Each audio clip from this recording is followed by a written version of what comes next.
Welcome back, Operative. I know that I dropped an awful lot of awfulness on you last week. This week I want to show you the opposite side of that coin. That there are two types of people. Those who demand control over another, and those who simply want to live free. That's really all that it boils down to. Tyranny, theft, assault, slavery, atrocity, genocide, it all falls back to the same thing. The tragedy, or perhaps the comedy in this, is that those who seek to control another always claim that they are protecting something. Morality, tradition, the economy, the children, public safety. I already touched on how tyrants always have an excuse as to why their actions are justified. But when you peel back the mask, it's always the same monster peeking back at you. Control. Oh yes, dear listener. If I did not feel such overwhelming existential dread over the growing state of fascism in the world, I would have happily kept right on with my radio play coverage of a fake war and let the political machine tick over. I don't want control over another. Just my own life. Anything else, quite literally, is not my business. I just want the powers that be to leave me alone, to leave my people alone. Before I go on, I want to touch on something.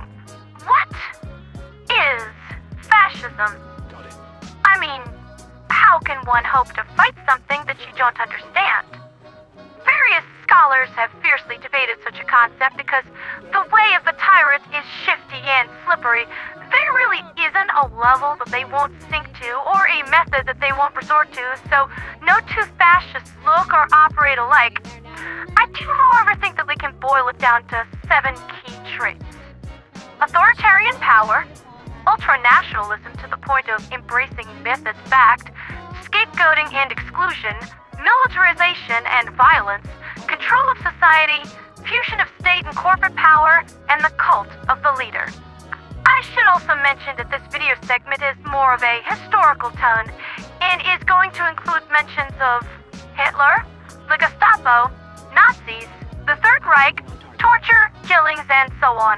Because these things all happened in history, and trying to tiptoe around so-called community guidelines is just another form of censorship that I have zero respect for.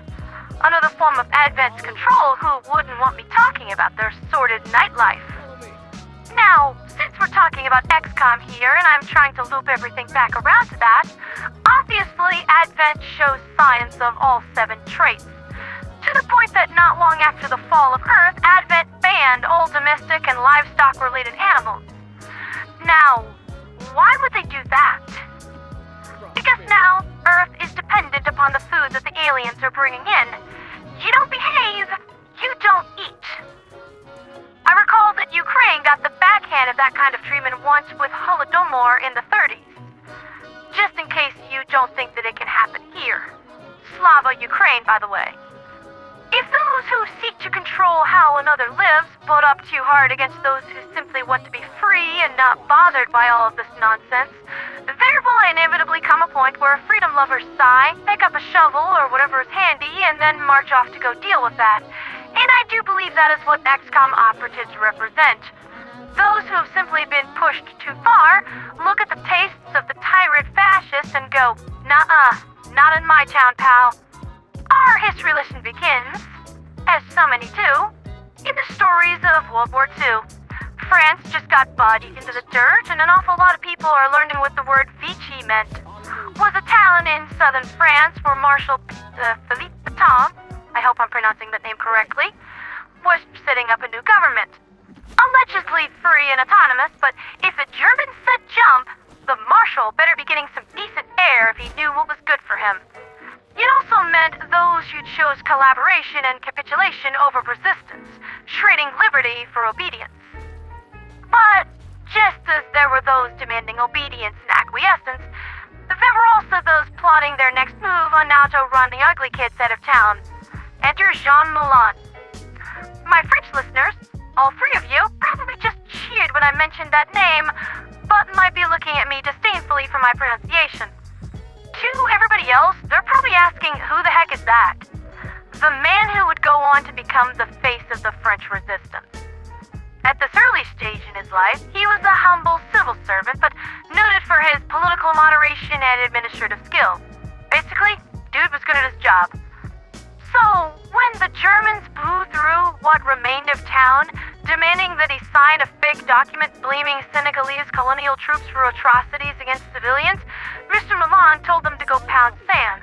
He already knew the truth, but these guys were so bloodthirsty that they couldn't make so much of a Starbucks run without massive civilian casualties, and those civvies got smeared because of German bombing runs. Rather than aid them in their attempts to cover their own butts, Mr. Moulin attempted to slash his own throat with a piece of glass. He survived, but ended up messing up his neck pretty bad. That's why in every depiction of media that he's in, Mr. Moulin, whatever, he is wearing a scarf. Still pretty hot though. I mean, that's the kind of guy that you wouldn't mind taking home to meet Mom. It's a darn good thing that he lived, because in the year after that whole nasty affair, Mr. Moulin made his way to London, where he met with Charles de Gaulle, who had a job for him: unite the resistance movements of France. Mr. Moulin parachuted back into France in 1942, and over the next year used a combination of diplomacy, persuasion, charisma, and maybe a few appropriately large bribes in the paws of all the right people to convince rival resistance groups to work together, creating the CNR, or Council National de la Resistance. Look, I'm doing the best I can with these pronunciations. I failed French in high school 3 times. What do you want from me? But now, the resistance had a geoscape to work with, and the 3 food groups required for the success of any underground strategic effort: resources, contacts, and intel. Resources from stolen German arms, supply drop, and homebrew materials hidden away in secret warehouses. Contacts from resistance cells that are now finally talking to one another, and intelligence on the movements of your enemy. The means to deliver the hurt, the people to do so, and the knowledge of where to take it. Any XCOM commander worth their salt knows the value of a properly upgraded and staffed communications center. Everything after that is just a question of effort. Unfortunately, Jean Moulin did not live too much longer after that. His works within the resistance called up to him, and while attending a secret meeting, he got picked up by Klaus Barbie, the Butcher of Lyon. Under torture, Mr. Moulin's comrades told Barbie who he was. And look, I can't describe what happened next without breaking community guidelines. Really, that is not a pretty picture. Yet, despite everything that was done to make an example out of him, Jean Moulin's legacy was secured. The CNR was vital for securing the freedom of France in the future, and he is well thought of to this very day. Hundreds of streets, schools, and public buildings bear Moulin's name, and he was personally interred by Charles de Gaulle into the Pantheon, a mausoleum of France's greatest heroes, in 1964. Jean was already a pretty popular French name, but Mr. Moulin becoming a martyr elevated it yet further. It's still popular to this day, and while I can't find any evidence of this being a conscious decision on the part of the writers of Star Trek, the fact that he is named Jean-Luc Picard is not lost upon me. Captain Picard never broke under torture either, no matter how much those alien scumbags tried. Moulin showed us what resistance looks like from the mainstream, but there was another set of heroes who were already pushed towards society's edge, those who lived every day in disguise and for whom resistance was just an extension of the fight for survival that they were already well-versed at waging. It wasn't too long after the creation of the CNR that people began to notice something. LGBTQ plus fighters were joining various resistance cells. Not just a few either. And they were living openly as their authentic selves. I mean, it makes sense, doesn't it? A spy needs to conceal who they are, what they do, and who they associate with, all while continuing to live in the public life without arousing suspicion. Anyone who has lived in the closet looks at those requirements and simply asks, first time? People like Isabel Pell, an American socialite who could have left France anytime that she wanted to enjoy the good life off of her parents' money, but chose to remain and fight for the resistance. She sheltered resistance fighters in her home while keeping waiting for them, all while living openly with their partner, Claire Charles Roux. Again, French initiations, I am fighting an uphill battle here, people. Under German occupation, any deviation from social norms was dangerous, and while lesbian women were not as targeted as gay men under paragraph 175 of the German Criminal Code, the Gestapo did like to snatch outsiders up as easy prey, so this lifestyle was not without some level of risk, even without the resistance fighting nightlife. That risk did eventually catch up to her in 1944, where Isabel and her partner were arrested and taken to, oh, sweet liberty, okay, you know what, I'll just look at this up on YouTube. Hold on a second.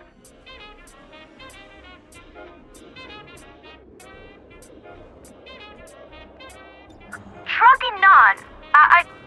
I am not good at speaking French, but I'm pretty sure it is pronounced Draguignan. But that is the prison town that the Axis had set up for the purposes of interrogation. But the Germans lost the war before they could get too deep into said interrogations. Isabel and her partner broke out of jail like the chaos goblins they were, stole a car, and skipped town. Lol.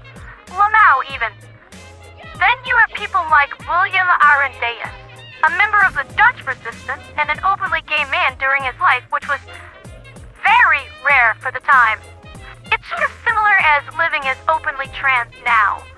While technically legal, some things just put a bullseye on your back if you want to live authentically that bigots like to take aim at. William Arondeus was a painter, illustrator, and a writer, and was very good at forgery. His efforts helped save an awful lot of Jewish people from getting picked up by magic mustache man's butt-kissing lackeys. But his one true claim to glory came with the bombing of Amsterdam's Public Records Office. Said office was being used to coordinate Holocaust-related efforts in the Netherlands and cross-check records against forged documents, undermining Mr. Arondeus' work. It obviously had to go, and when it did, it torched 800,000 identity cards, roughly 15% of all of Germany's regional personnel records. And that kind of clerical loss tends to cascade.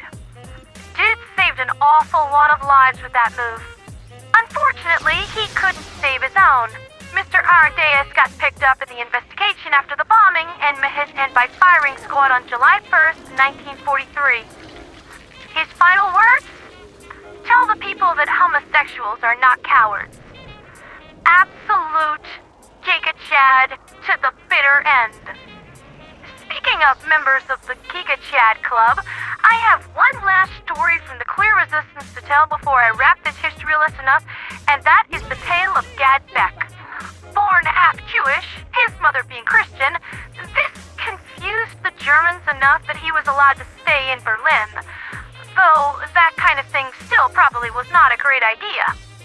The term they used for him was Mischling, meaning mixed blood. Honestly, German racial theory at the time was just weird. Don't read too deep into it, there's a reason these idiots lost. Mr. Beck lived his life as an openly gay man, which, in the middle of Berlin, is a level of courage that is just mind-blowing to me. Not only that, he led a small group that smuggled food and forged documents for Jewish people still trapped in the city. While official records are difficult to come by in regards to this kind of work, estimates are that Mr. Beck got out between 60 to 80 Jewish people in the middle of Berlin, operating an underground railroad in the heart of the enemy's operation. I simply don't have the words. Mr. Beck's first love was a Jewish man named Manfred Moulin, and after Manfred got picked up by the Gestapo, Beck disguised himself as a Hitler youth in order to break him out of the detention center before the baddies would have a chance to ship him off to a concentration camp where he would never be seen again. The plan almost worked, but Manfred said that he could not abandon his family. Later on, well, just as I said, Mr. Beck got word that every single one of them met their end at Auschwitz and were never seen again. The hardest part about this kind of job is that you can't always save everybody. Not everyone comes home. was arrested a few weeks before the end of the war, but by then, the regime was so weakened that they really couldn't do anything to him. After the war, he emigrated to Israel, spending much of his remaining life as an educator and advocate, speaking openly about his experiences during the war. He died in 2012 at the age of 88, the last known gay Jewish survivor of the Holocaust to give testimony. And really, that kind of thing is so desperately needed, because of the three figures that I mentioned, their deeds were recorded, but their names, their queerness, was not. William Arondeus' final words were stricken from the record. Isabel Pell's partner was erased from her part of the story, and Beck later returned to Germany only to find that his existence, being his authentic self, was still a crime. Where the law decreeing it so, paragraph 175, was not fully repealed until 1994, which suited the Allies just fine. See, they wanted a nice, clean narrative in their victory. Heroic men, pure women, noble sacrifices. Deviants don't fit that story. It's why the contributions of LGBTQ plus people were whitewashed in history. It's why the Allies don't talk about how 15,000 gay prisoners in concentration camps were simply sent on to other prisons after the camps were shut down. And I am sure that they were thrilled to hear and how performing the outright miracle of surviving the Third Reich's concentration camps did not count toward time served on their prison sentence.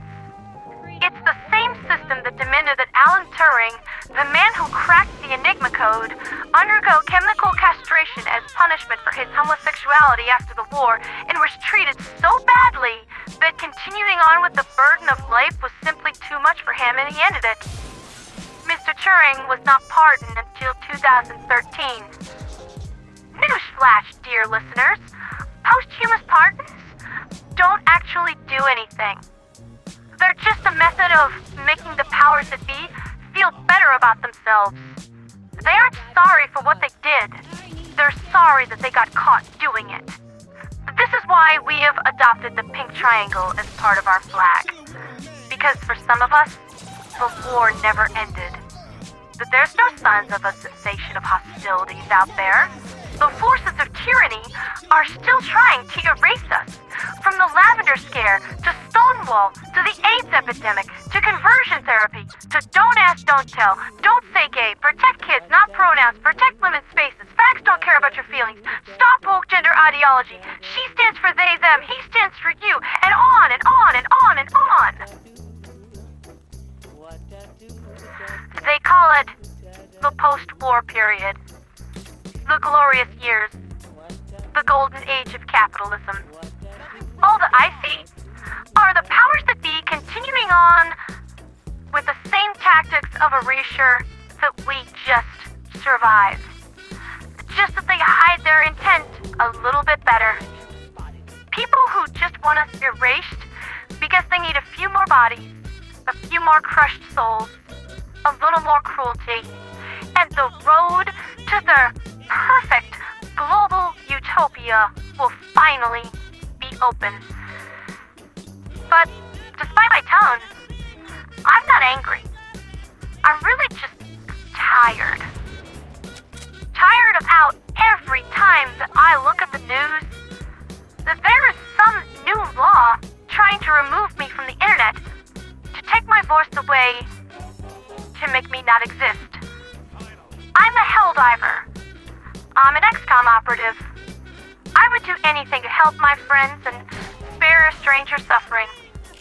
I promote charity events. I entertain. I make people smile, just in the hopes of making their days a little bit better. I stand up for those who can't do it themselves. I help people find and live their true, authentic, spiritual selves, and I do all of it for free. I don't even want people to put me up on a pedestal because this isn't about me. The moral watchdogs of the conservative right are concerned with my people influencing children with woke ideology. Maybe it wouldn't be such a bad thing if children took after my example and were less like the hateful bigots who want to erase us, hiding behind one religion or another, their excuse for cruelty clutched to their breast like a drowning man clinging to driftwood. The act of trying to control another's life is a universally immoral stance. No matter what window dressing that you put onto it, no matter how you spin it, no matter how hard you claim to protect the children, a lie that one can disassemble like a potato head doll in 5 minutes of internet research. It's still just the same immorality. It all leads back to that one moment when the gates of concentration camps swung open wide to remove those deemed undesirable by society. It's why we have parents literally killing their children. According to the International Lesbian, Gay, Bisexual, Trans, and Intersex Association, they have tracked hundreds of so-called honor killings. According to the Trevor Project, LGBTQ plus youth are 120% more likely to experience homelessness and account for 40% of all homeless youth in the U.S. All for the crime of being born, basically. That comment from Brian Kilmeade on Fox News about the involuntary euthanization of homeless people, he apologized afterward because he realized that he said the quiet part out loud. We can't keep doing this. Human rights are universal and should be extended to everyone. Only those living in a position of privilege would look at the concept of equality and feel threatened by it. It's not like pie. Enough for someone else doesn't mean less for you. Hatred is such a heavy emotion to carry. It burns you out from the inside. It makes you do things that are against human nature. A parent should never take up arms against their child. Someone who has enough should never look at someone struggling who has nothing and say, just kill them. A government should protect its people and celebrate their differences rather than trying to erase them. This life could be a great and wonderful adventure for everyone. There's more than enough to go around. You've seen it. This isn't a call for violence. It's an olive branch. Stop trying to erase us. We're not going anywhere, and this is not a fight you can win. We are not going to surrender our lifestyles, our very lives, our dignity, or our rights, just so you can practice your goofy religion completely unopposed. But we don't want to fight you anymore. We don't want to. We just want to live free. Please hear my message of peace for what it is. Because a future where XCOM is eternally fighting against the advent that is you, our hands eternally wrapped around each other's throats, that future is too horrible to think about, and it's not a place that I want to live. Because the real choice, the only choice that matters, isn't control or obedience. It's freedom. Or nothing.